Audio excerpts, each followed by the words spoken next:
Hello, Period 2, Algebra 2. I have a feeling that I've definitely forgotten to tell you that I'm not going to be there today.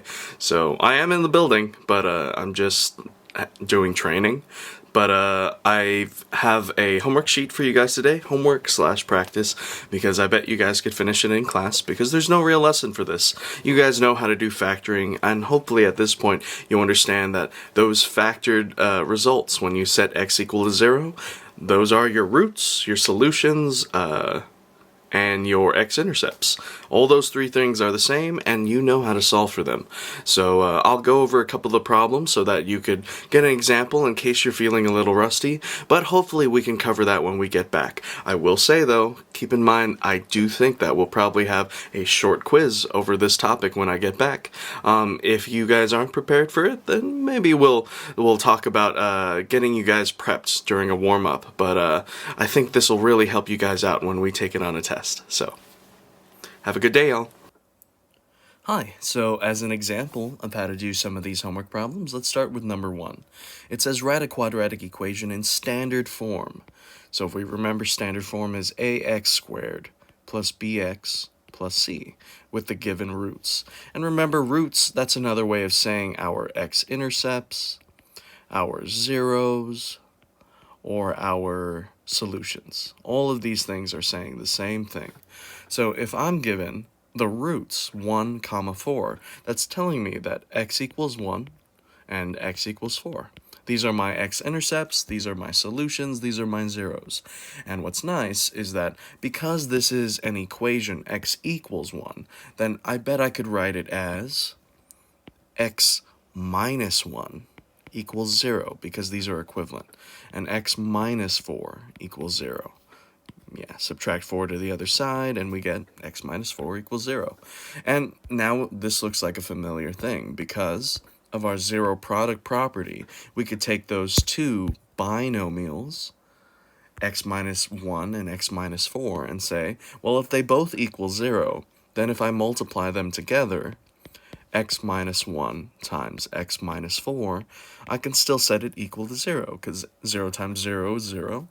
And then it's just FOIL, first, outer, inner, last, and we'll get our standard form of the equation out of that.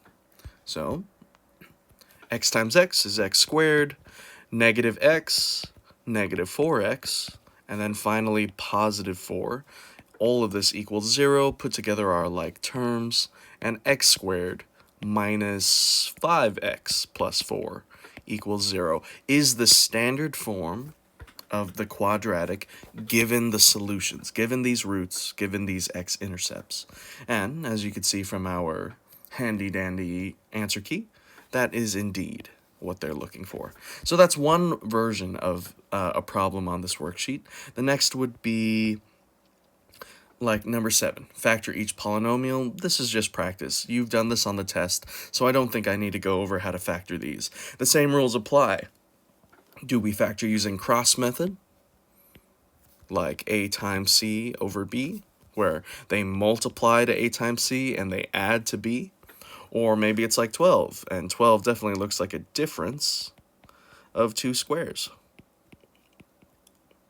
So all your factoring practice, still bring it back in, and 13 through 24, these are solve each equation by factoring. So anytime we solve, what we want to do is get everything over to one side, if it's not already, and have them equal to 0. So this one's equal to 0, equal to 0, equal to 0, whereas it looks like 21 is not yet equal to 0. So x squared minus 4x, let's subtract 21 over to the other side. And now we have x squared minus 4x minus 21 equals 0. And from here, I could definitely factor this. So let's see. My a times c is 1 times negative 21. My b value is negative 4. Two numbers that multiply to negative 21 but add to negative 4. I think that's negative 7 and positive 3.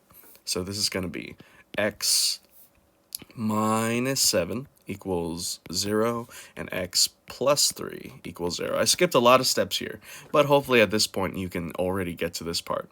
So all of these are equal to 0. That means x equals 7, x equals negative 3. Those are our solutions to this equation, this quadratic, and let's check. Yeah, so they wrote this in a set notation form, which is totally okay. So that's x is the set -3, 7. Either works. Or you could write x equals 7, x equals -3. Well, comma. Yeah. And I think the number theory one's a fun one, so try to do this one without looking at the key.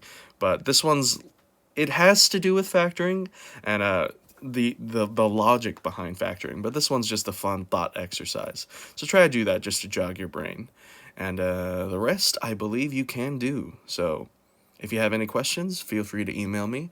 I'm still in the building, so I'll probably be here after school. Have a good day.